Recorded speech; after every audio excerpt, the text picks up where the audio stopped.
Hare Krishna everyone. We are continuing to read Bhagavad Gita as it is, the book by His Divine Grace Srila A.C. Bhaktivedanta Swami Prabhupada, chapter 3, Karma Yoga. Text 35. Oh, and this particular text is so important. I mean, I feel like I keep saying that about almost every other verse that we read, but what to do? Bhagavad Gita is a treasure house of, valuable, relevant, and really crucial truths explained all in one single book.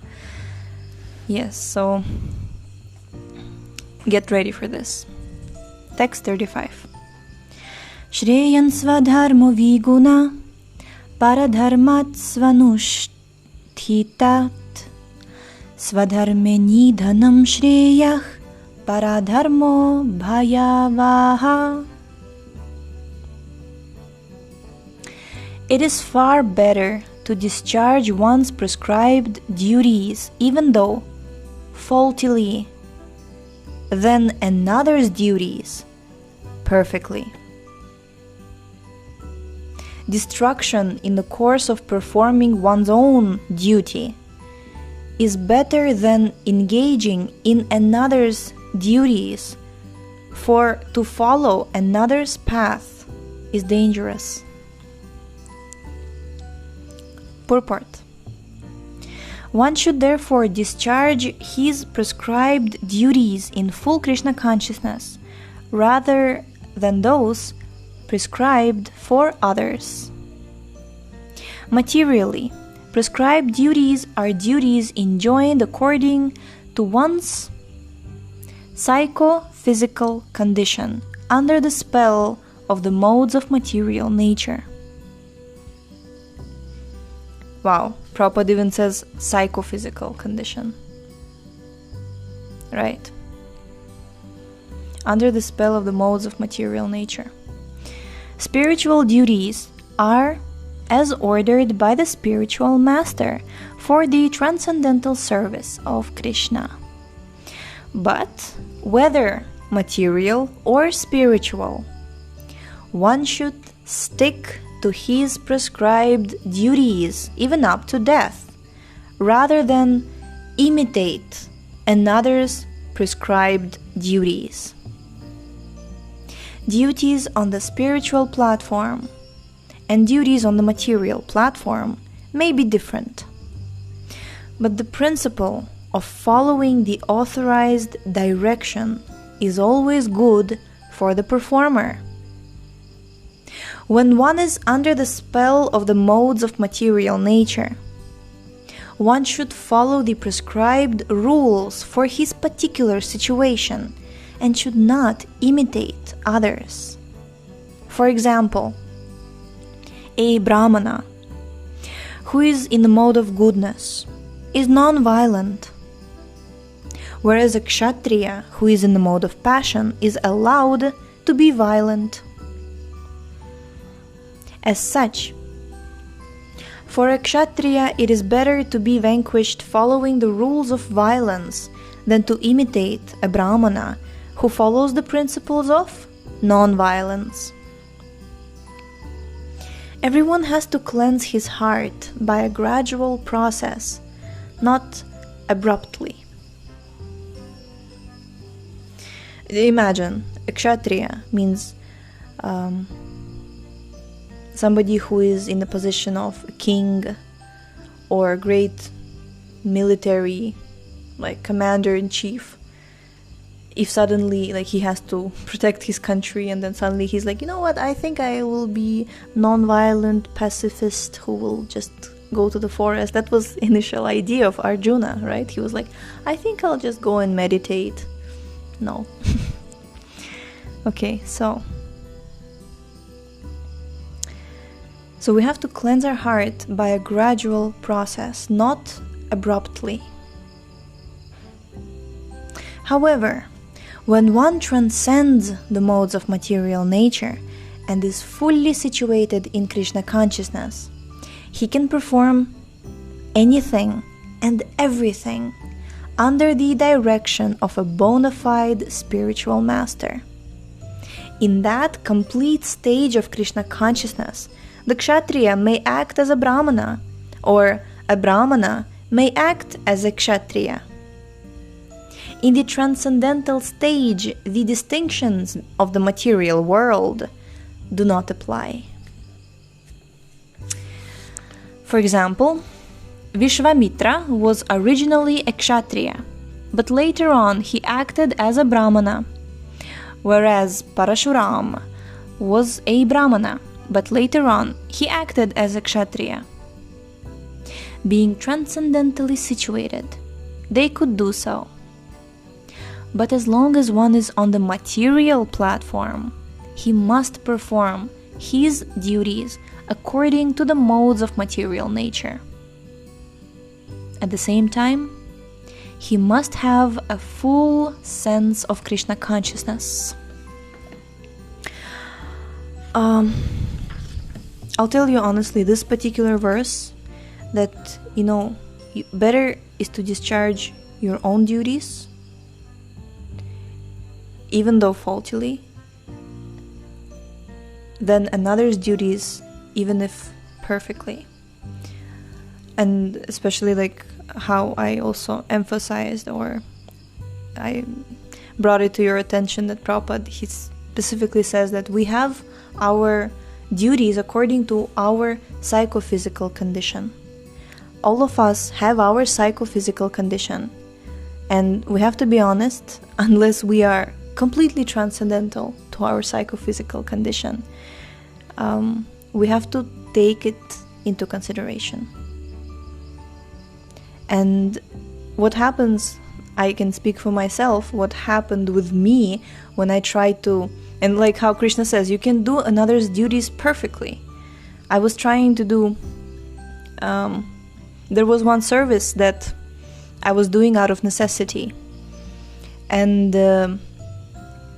even though I had some kind of ability to carry it on for how much, it was like 6 months maybe, but the amount of pressure that I've received from performing it was so intense that it was really, really difficult for me, and it kind of left me traumatized, even though like it was something that like I was able to do.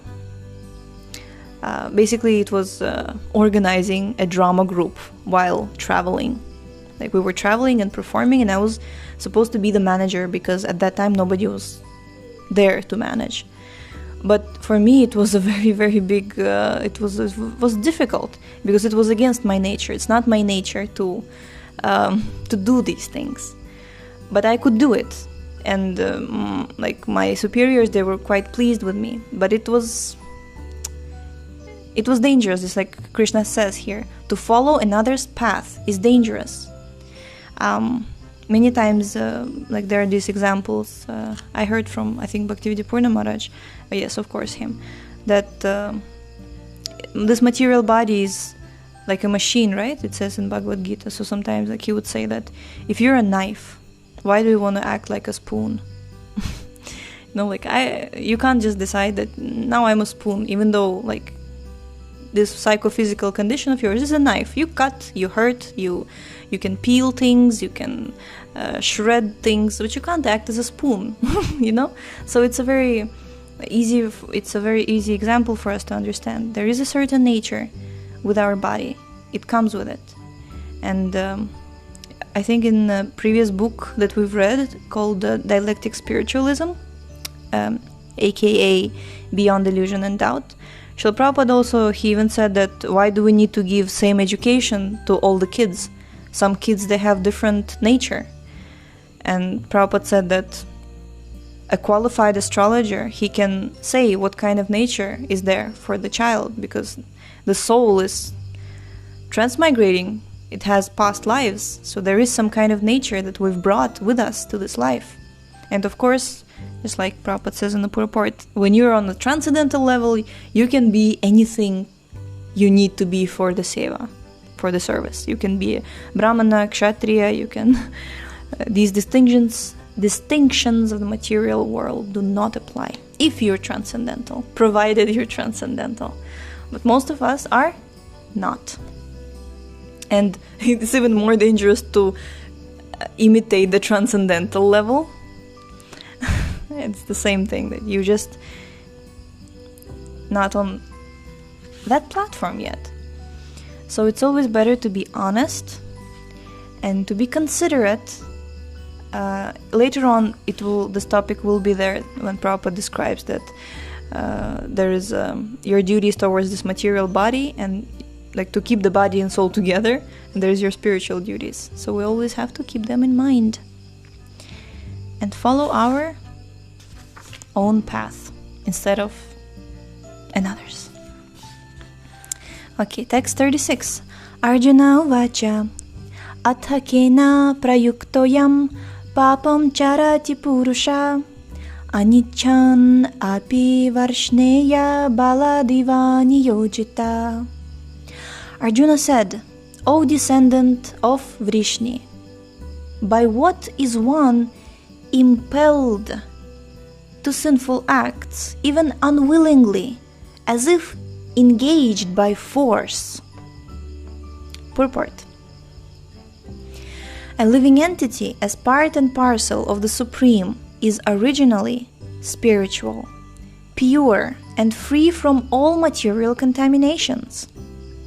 Therefore, by nature he is not subject to the sins of the material world. But when he is in contact with the material nature, he acts in many sinful ways without hesitation, and sometimes even against his will. As such, Arjuna's question to Krishna is very sanguine as to the perverted nature of the living entities. Although the living entity sometimes does not want to act in sin, he is forced to act.